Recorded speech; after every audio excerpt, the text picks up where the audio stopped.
Today I'm feeling less lethargic and less affected by allergies. Last video I was dying and now I feel a lot better. So, hey everybody, it's Andrew. Today in this video, I'm going to discuss the frustrating urge to create, and this is an idea that I've been having for a while. Something that I wanted to talk about on my channel. It relates to also my video making and just how what I want to create on here as well. Talking more about the frustrating desire and my views on it, and also want to discuss that dynamic of how that feels to certain individuals that want to create and kind of give my own views on that observation. So when I was writing down notes for this video, I got kind of curious to see what Google would say, and the question of why do creative people have the urge to create? Why do they have this desire to do it? And I put it to Google, and this is what it said. So the question was, why do creative people have such intense urges to create? Creative people have intense urges to create because it is a profound psychological and biological need to process intense sensory input, manage deep emotions, explore meaning. This urge often stems from heightened sensitivity, an active default mode network, daydreaming, or at times, desperate need for a catharsis, transforming personal experiences into tangible order creations. I think it's so interesting when it says it processes intense sensory input and deep emotions and exploring meaning, because I think that's something that I really strongly align with processing my own experiences and things that I see, and the relief part, like getting things off my chest and having that weight, if whatever I'm going through at that time, I think it's very true. So I wrote down some riff points that I thought were interesting from that little answer, and some of my own points that I thought of on my own. Hypersensitivity and deep empathy. There's times where I feel things very deeply, and I think a lot of people who are very creative, and there's such an intense feeling with it, and I think especially with empathy for people and the world, and I think that's manifested and created and abroad with different ways of art, to literature, or to just wanting to help the world in altruistic ways, because to process so many things in the world that one might experience through sensory or interactions or with people, there's this need inside that wants to turn it into something. And I think for me, when I experience certain things and circumstances in my life, I almost feel like I want to try to translate it into my own way of understanding, and that kind of aligns with the meaning. I think what I mentioned. It's like taking all those things together and then releasing it into this own translation of meaning that formed within inside yourself. Whenever I experience something like that, it's also very relieving, and that kind of leads to the next emotional catharsis. It truly is relieving when you could put your own emotions and experiences into something that can just take the weight off, especially when during really hard times. And I think we've all seen the breakup songs, and when tragedy strikes, when people are struck with grief, and there's intense emotions with those states, and a lot of art is made with those. So creativity being an emotional relief for a lot of people, including myself, is very, very true. And I think it's a very healthy way for us to let out our emotions and kind of let it process in times where it feels just relieving to us inside, maybe into the soul. And again, it kind of leads to another point: internal conflict and a restless soul.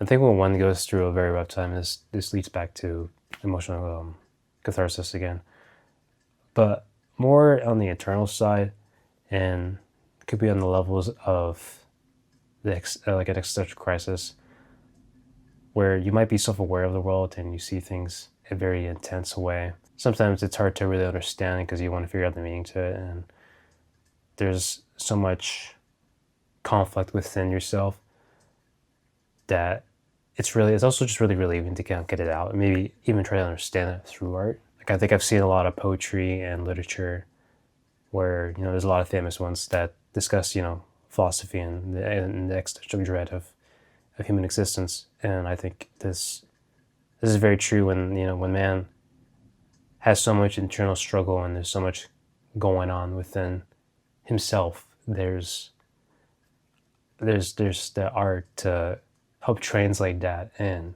I think it brings a little more understanding and meaning to this restless soul and inner conflict. Maybe that helps soothe the dread and like kind of the overwhelming feeling that comes with it. Like I said, the next point I want to talk about, which is very interesting to me now, when the urge is ignored, and one ignores the creative urge, I feel like I can mostly speak of my own experience of it. Whenever I take long breaks of not creating anything, it really does kind of leave you a bit like antsy and restless. I think for me especially, I think I can feel very just so bottled up with a lot of things that come to my mind. And there'll be phases where I will have nothing to create and nothing really comes to mind what I want to make. But whenever I maybe sometimes ignore that I've just life just in front of me right now and I can't really have time to, make something, it kind of makes me irritable a little bit. And I just daydream about just wanting to make something or try to put sense of what this is that in my mind, and it'll just ruminate so much. Sometimes it feels like I'm missing a part of myself a little bit at times, because I've always liked creating something, always finding ways to make something in different forms. And there's some things where I don't share on the internet, and YouTube is one of the ways where I share my own desire and urge to create. But whatever I'm not doing YouTube, or when I didn't do it, there was always something else that I feed it into, and I found immense just satisfaction of trying to translate myself into that. I also just love the satisfaction and relief that you get when you don't make something for a long time, and it's just like, oh man, I haven't made something in a long time, and I finally, it just feels so good. That's just that's the best way I could describe it. It just feels good when you haven't made something in a long time, and it's just been sitting in your soul for so long, and then you can get it out, and it's like so nice. So it almost just feels like I need it sometimes. I just need to just create stuff, and like it's not necessarily like something where I'm having like multiple ideas. I might have multiple ideas, but I like to focus on one thing at a time and kind of work off through that, and maybe work that as a sub idea of a big idea that I'm working on. Because I know people who they have so many ideas where just kind of they don't know where to just stick with, because they're just hopping around so many ideas all the time. So as nice as it is to have a hobby, I really try to make sure it's like in my life where I can have a level of creativity to where I can make something. Different forms, if that could be in just the workforce or just the way I interact with people. There's a broader way where you can, I think, manifest your own creativity, and you kind of have to find what really works for you in your own personality. And it's very fun when you can do that, because then you feel more closer aligned to who you are.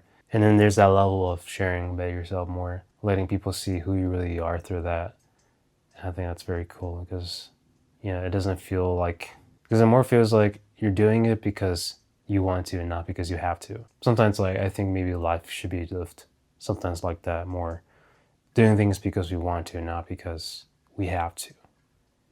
And if one can create their own life and have their own inspirations guide them within that flow, I think it's a very fulfilling life one can have.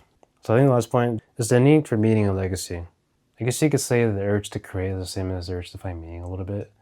It's bringing the abstract into one's own subjectivity and finding how it really makes sense out of everything that you have. And I feel like I see that a lot in history in the past, where you see people bring abstract things into the world and then apply their own subjectivity to it and have that influence to others in a way that's impactful.